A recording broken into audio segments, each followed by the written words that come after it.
Olá, estamos aqui para mais um programa Rosilma Roldan e os Jovens Pensadores. E hoje nós trazemos aqui jovens pensadores, jovens de idade. A gente sempre brinca aqui que jovens pensadores não necessariamente de idade. Jovem pensador é aquele que sempre compartilha o conhecimento e sempre está disposto a aprender. Então, independe de idade, né? A gente tem muito jovem de idade que está velho, tem certeza de tudo e não quer mudar de opinião. Então, no meu entendimento, já está velho. Então, mas aqui nós temos um exemplo aqui hoje, com muita alegria, satisfação, de jovens pensadores de idade, compartilhando o conhecimento deles e também dispostos a aprender. Conversamos um pouco antes de começar o programa, que são os garotos aqui do MBL da Baixada Santista.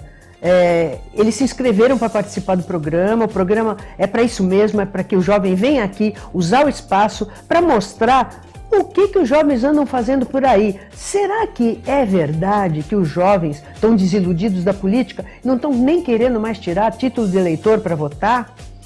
Boa tarde para vocês, é um prazer muito grande estar com vocês aqui. E eu vou passar o programa para vocês. Como é que é essa história? MBL, o que é MBL? Nós, na verdade, somos um movimento que é composto por cidadãos de bem e que visamos um país mais justo e livre, né? Nós somos a favor do liberalismo econômico e somos a favor da menos intervenção do Estado na vida das pessoas. Perfeito. Então é Movimento Brasil Livre. Isso mesmo. E esse Movimento Brasil Livre, MBL, que eu saiba, foi um dos movimentos que levou as pessoas para a rua também, né? Tem vários movimentos, mas um deles foi MBL. E vocês são partícipes do movimento aqui da Baixada Santista. É isso mesmo? Isso. E, inclusive, nós estamos aqui no bastidor, aqui assistindo vocês, o coordenador do MBL aqui na região, né? Como é o nome dele? João. O João é o coordenador e aí vocês aqui estão com a palavra. Esse movimento Brasil Livre nasceu, como você bem acabou de dizer, do inconformismo do cidadão de deixar tantas décadas na mão dos políticos sem tomar conta, tem que tomar conta, fiscalizar, né? E às vezes a gente nem sabe direito como é que toma conta, e aí deu no que deu, né? Então, direito, centro, esquerda, todos, como se diz, farinhas do mesmo saco, né? E quem se ferra sempre é o cidadão. Às vezes os cidadãos brigam entre si para defender seus políticos de estimação e no fim eles se compõem e o cidadão fica aí com cara de tacho. É isso mesmo? O que vocês acham? Eu vejo que a política vem mudando de 2014 para cá, desde o começo das manifestações, né? Que as pessoas... Foi junho de 2013 a primeira, né? Junho de 2013, o MBL começou a ganhar protagonismo em 2014, né?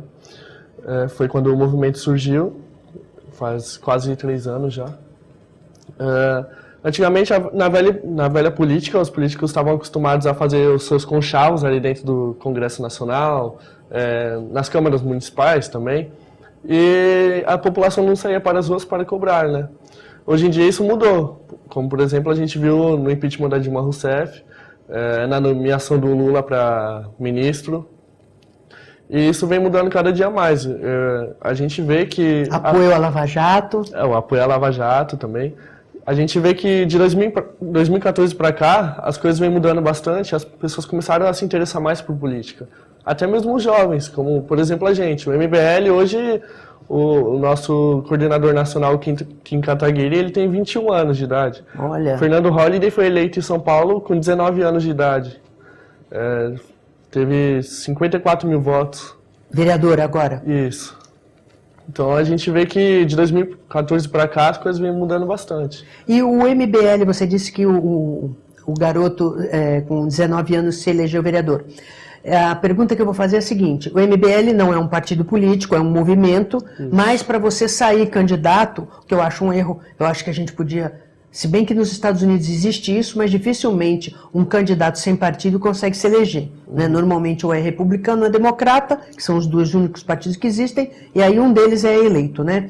Mas existe essa possibilidade. Aqui no Brasil ainda não, né? Mas o MBL, ele tem alguma preferência por partido, ou quando os jovens ou as pessoas estão lá e elas querem sair candidatas, elas podem escolher qualquer partido, desde que, pelo que O David Pato Becker, isso? Isso. É porque se as pessoas quiserem te procurar pelo Face, é o Pato Becker, Pato né? Becker. Isso mesmo. Se ela quiser sair candidata, ela deve escolher um partido mais ou menos na linha do que o Pato Becker falou, acreditando menos Estado, a economia mais, apostando no livre mercado. Então, o que aconteceu nas eleições... Esse menino vereador saiu por que partido? Ele saiu pelo DEM, o Democratas. Democratas, tá. O que aconteceu foi... A gente, obviamente, não se candidatou pelo PSTU, PSOL, PCdoB, porque a ideologia deles é completamente diferente da nossa. Sim, eles são estatizantes. Sim, a gente buscou os partidos mais neutros e que desse liberdade para a gente defender os ideais do MBL, não os ideais do partido. Entendi. Então, por exemplo, o Fernando Holliday, ele hoje está pelo DEM, mas ele não atende a conchavos políticos do DEM. Ele atende aos interesses do MBL, né? Como, por exemplo, o livre mercado. Agora mesmo em São Paulo ele vai fazer o revogaço, revogando leis desnecessárias, que foram criadas só para atrapalhar a vida da população. Então, é basicamente isso mesmo. A pessoa que quer se candidatar, ela vai até o partido, oferece a proposta de se candidatar por tal partido, mas defendendo a ideologia do MBL, não a do partido. E denunciando esquemas de pessoas do próprio partido, ou coligação. E aí o partido aceita ou não? O partido aceita ou não. Entendi. Se aceitar, tudo bem. Se não aceitar, procurar outro. Porque mas o DEM ele tem um perfil mais liberal, né? Sim. O que a gente viu é que as pessoas precisam entrar na política para mudar ela por dentro. Não adianta a gente só sair para a rua, gritar e eleger as mesmas pessoas. Então a gente falou, vamos eleger os nossos próprios candidatos.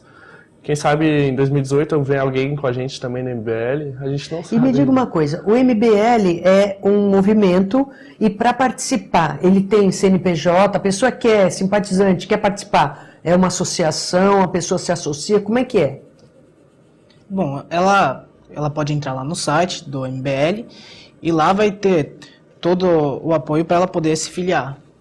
Ela vai ter essa liberdade de ir lá no site. Sim, é como se fosse uma associação. Como se fosse uma associação. Só que não é um partido político. Então, caso a pessoa seja associada ao MBL e queira sair candidata a qualquer, ou na próxima eleição de 2018, que é para presidente, governador, deputado estadual, deputado federal e senador. Então, ela terá que procurar um partido que permita, ou seja mais ou menos alinhado, ou permita que a pessoa continue no partido defendendo as ideias que vocês defendem no MBL.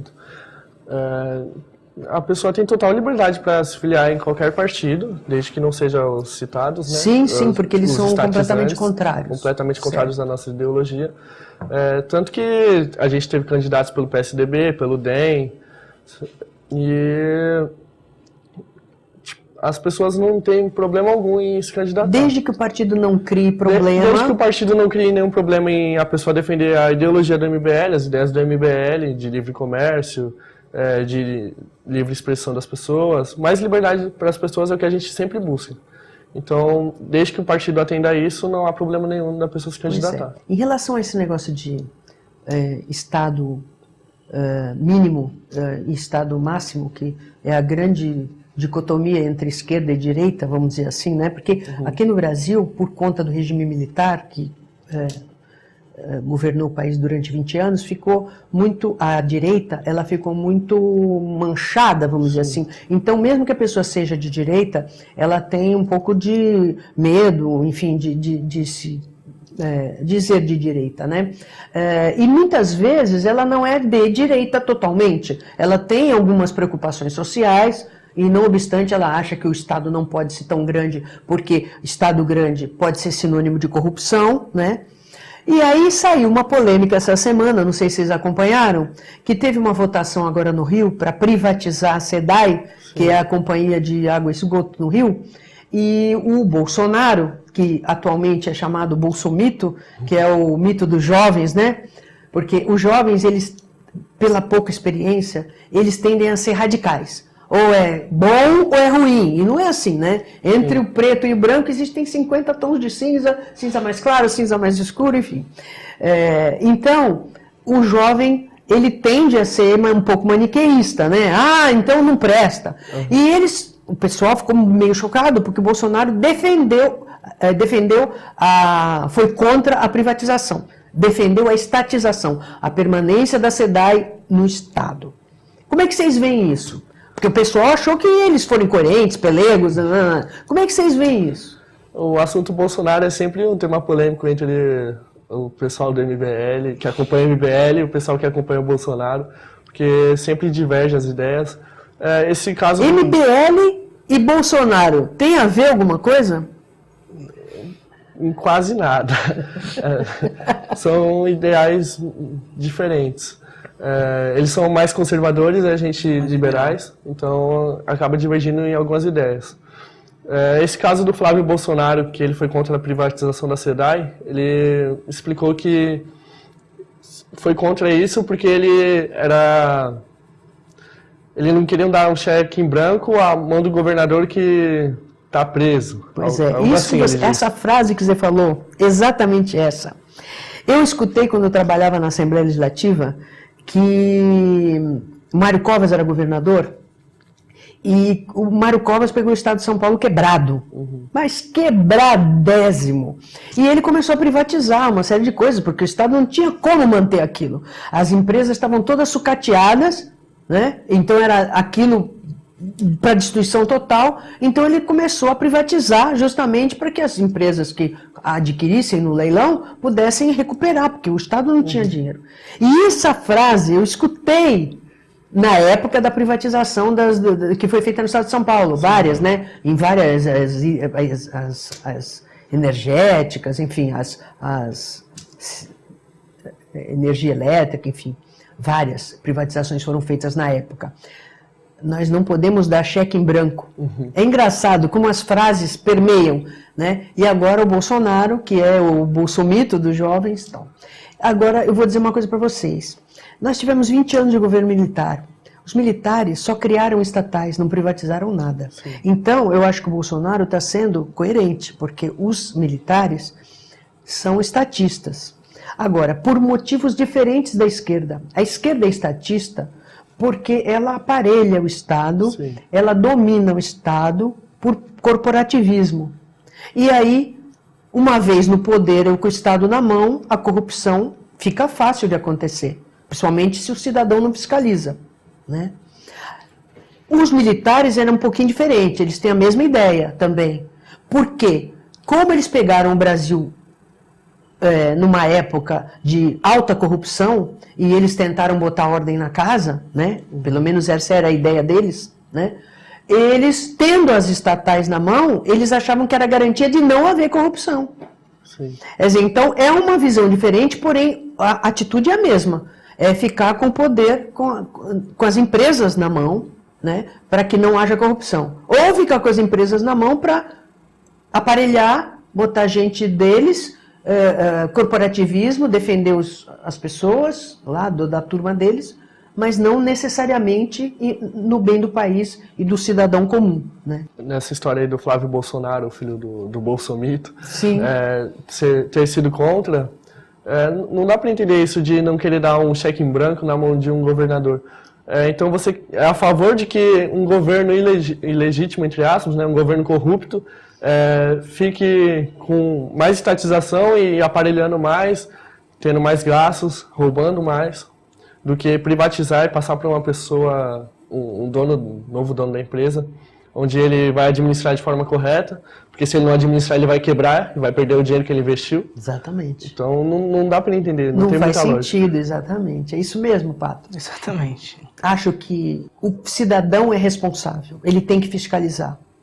E agora, com a tecnologia, né, com a internet, é mais fácil. Porque no instantinho, antigamente, você estava trabalhando em algum lugar, via uma corrupção, como é que você ia pedir para o seu chefe tirar xerox? Ele não ia deixar. Agora, você com o seu celular, você tira a foto, daqui a pouco está no Brasil todo. Então, fica muito mais fácil você desmascarar as pessoas que querem destruir o país, né? E eu acho que a ideologia fica em segundo plano. Claro que quem é contra a privatização, aí já fica uma coisa incontornável, porque justamente a privatização é para permitir mais transparência, o cara que põe o dinheiro dele também não vai querer quebrar. Agora, quem é dono do dinheiro da estatal? Tem dono? Tem dono, é o povo. Ah, mas o povo é uma abstração, né? O que acontece hoje nas estatais é que, com o roubo, né, a corrupção que acontece dentro das estatais, quem acaba pagando a conta é a gente mesmo, porque se acontece um rombo, como aconteceu agora nas Petrobras. Nas companhias de energia, que o Estado agora vai ter que indenizar as companhias em 62 bilhões. E isso vai aumentar a conta de energia até 2024. Então quem vai pagar isso vai ser a gente mesmo. Se isso fosse... o governo não tivesse metido a mão ali na economia e abaixado o custo, enfim, ele não teria que indenizar agora as companhias. E isso é o que acontece na Petrobras também. Eles podem roubar à vontade e quando eles estiverem quebrados, eles simplesmente aumentam os impostos dos combustíveis e quem paga é a gente, para cobrir o Ou rombo então que eles pegar o mesmos criaram. dinheiro público lá do BNDES e dar pro amigo Ike Batista, né? Então. Fora que também a privatização ela gera concorrência. Então, também gera um menor preço dos produtos e uma melhor qualidade também. Como, por exemplo, os Correios. É o nosso único meio de ter correspondências. E nós pagamos para ter essas correspondências e muitas das vezes nós temos que buscar lá. Não temos o direito de ter na nossa casa. E pagamos por isso. E o Correios é a empresa que mais falha o Estado. Então, não tem. Nós vamos fazer um rápido intervalo e vamos voltar com os meninos do MBL.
Voltamos e vamos voltar a conversar com os meninos do MBL. Agora eu vou perguntar a idade deles. Olha só.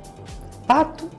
Bom, eu tenho 15 anos, vou fazer agora 16, agora em julho. Olha só, 15 anos. E ainda dizem que jovem, como é que é? Quer dizer que você nunca votou, você ainda não tirou título. Ainda não. Vai tirar título agora com 16. Agora com 16. Porque a grande denúncia que a gente escutava na época de campanha, na época de eleição, era justamente que os jovens já estavam completamente desinteressados e não estavam querendo nem tirar título com 16 anos, porque é facultativo, né? Isso é obrigatório a partir dos 18. Né? E aí vocês vêm aqui, que aliás eu estava falando para vocês, o programa foi criado para vocês, é aqui o espaço de vocês mesmos, de dizer que vocês estão dispostos a mudar isso, porque não pode continuar mais assim. E você, quantos anos? Eu tenho 19 anos, entrei no movimento, tinha quase 18 anos, estava um mês antes de completar 18 anos. Bom, eu vou jogar duas coisas para vocês que eu considero muito importante na política. Não precisa nem responder hoje, pode voltar outro dia para responder. Primeiro lugar é a maior participação feminina na política, que isso aí é um problema muito sério e que não é com cota que a gente resolve. Tanto é que tem cota e não resolve. né? Eu brigo todo dia aqui na TV Com meus amigos aqui da TV Com, que os debates aqui só vem homem. O Ação e Reação, por exemplo, eu gravo uma quarta sim, uma não, vai ao ar sábado, reprisa segunda-feira, né? Sábado às 15 horas e segunda-feira às 16. E eu sempre cruzo com o pessoal da Ação e Reação, eu gravo uma quarta sim, uma não, e eu cruzo, quando eu entro para gravar o meu programa, o pessoal da Ação e Reação, que é um programa ao vivo, está saindo. E eu vou fazer, eu não anotei ainda, mas a estatística é praticamente 99% sempre é o apresentador e dois convidados. Então sempre são 2 homens. Por que isso é grave? É grave pelo seguinte, porque quando aparece a eleição, as próprias mulheres que gostariam até de votar em outra mulher dizem, pô, mas mulher entende de política? Pô, mas eu não conheço nenhuma mulher candidata. Pô, mas por que isso? A própria televisão, e não é a TV Com, não, a TV Globo, a própria Globo News, a gente vê muitos debates lá, aí vocês vão dizer assim, mas tem muita jornalista mulher, jornalista, tarefeira, porque a jornalista é tarefeira, mas convidar uma doutora, por exemplo, para debater com outros doutores, você invariavelmente vê sempre 2 homens, 3 homens, às vezes uma mulher e 2 homens, né? Então, qual é a ideia do movimento Brasil Livre e MBL para aumentar essa participação feminina? Não através de cotas, porque cotas existem, não resolvem, mas incentivando a mulher com cursos, até financeiramente, né? Mostrando para a mulher que a participação dela é que realmente vai efetivar a democracia, porque se a mulher é 54% do eleitorado, como é que ela é representada só com 8%? Não dizer que o homem é insensível às demandas femininas, não é isso. Mas os problemas femininos, eles precisam ser elevados do patamar de problemas femininos para problemas da humanidade. Porque a mulher, ela vive com o homem, ela educa os filhos, ela transforma a sociedade em todos os cargos que ela ocupa, só que nos cargos de poder ela não tem acesso. Tanto dentro das empresas, como o CEL, como dentro dos partidos, como candidatas. E elas são candidatas para cumprir cota, o partido não investe, nem em treinamento, nem financeiramente, e no fim elas acabam apenas, eu estou aqui porque o presidente me convidou, mas eu nem estou fazendo campanha só para cumprir cota. Isso é uma coisa que eu quero que vocês falem rapidinho, e depois também urnas eletrônicas fraudáveis e inauditáveis. Como é que a gente faz uma democracia se a gente não consegue conferir o resultado das urnas? Então, primeiro a mulher e depois as urnas.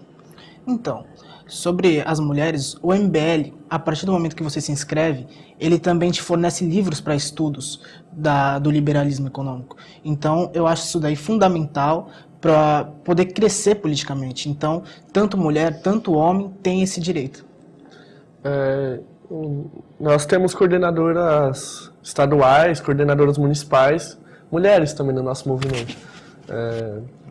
E inclusive isso que você falou, que as mulheres não participam da política e que usam cotas para isso, esses dias, acho que antes de ontem, algo assim, o Partido das Mulheres Brasileiras foi punido por não dar espaço para mulheres. Então é um homem que é o presidente. Então, é algo muito estranho que acontece no Brasil. As mulheres têm que ser incentivadas mesmo a entrar na política. Eu acho que todos devem ter o seu espaço. Inclusive, nós do MBL elegemos uma vereadora em Rio Claro. E ela trabalha lá, ela faz ação social também. Não é porque ela é de direita que ela não pode fazer ações sociais. Claro. Ela tem um projeto Crack Sócio Futebol, então, onde ela tira jovens da vida de dependentes químicos. Não só jovens também, né? E eu acho que é isso. As mulheres têm que entrar na política, têm que se interessar por política e estudar. Para parar com esse negócio de a mulher não entende de política, a mulher não serve para isso. Todos servem para isso. Todos devem entender sobre política, todos devem entrar na política. E principalmente espaço na televisão, né? Porque se a gente não tiver espaço na televisão, como é que as pessoas vão saber que a gente entende de política, né? E as urnas, hein? O que vocês acham das urnas? As urnas não emitem recibo. Sim. Então você não consegue conferir. Na última eleição, o PSDB pediu uma auditoria, foram 10 pessoas, uma das 10 pessoas é muito amigo meu, já veio aqui no programa umas 4 ou 5 vezes para falar das urnas eletrônicas, e na auditoria não foi permitido examinar o total do programa da urna. Então esse é o problema, não se sabe o que tem dentro daquela caixa. E não é aquela história, mas não é internet, então não dá para hackear, não é isso, o problema é o programa que é posto na urna que eles não permitem que fiscalize. Então, eu entendo e aproveitar e fazer esse pedido a vocês, que são representantes do MBL, que é um movimento que realmente quer mudar, que a primeira coisa que a gente tem que fazer é mudar essas urnas, o mais depressa possível, porque enquanto forem essas urnas, as pesquisas vão ser compradas. Sim. E o resultado das urnas vai ser o que as pesquisas compradas falaram. Já foi provado que é possível fraudar as urnas. Uma quadrilha foi presa no Rio Grande do Sul. Eles cobravam, se não me engano, 150 milhões por candidato ser eleito. É um completo absurdo você não poder auditar algo que foi feito para o povo eleger o seu candidato. Então, é completamente errado. Se eu não me engano, a partir do ano que vem, as urnas eletrônicas emitirão uma espécie de recibo, né?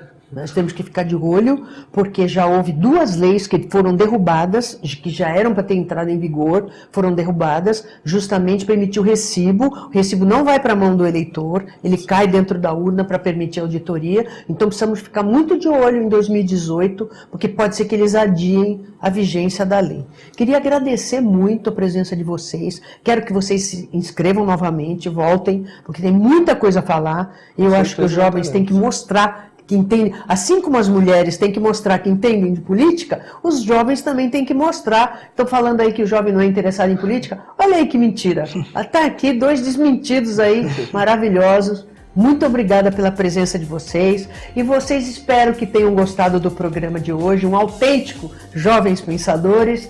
Sábado que vem, às 15 horas, com reprise segunda-feira às 16. Lembrando que a gente põe tudo no YouTube para você assistir e rever quando quiser. Até lá!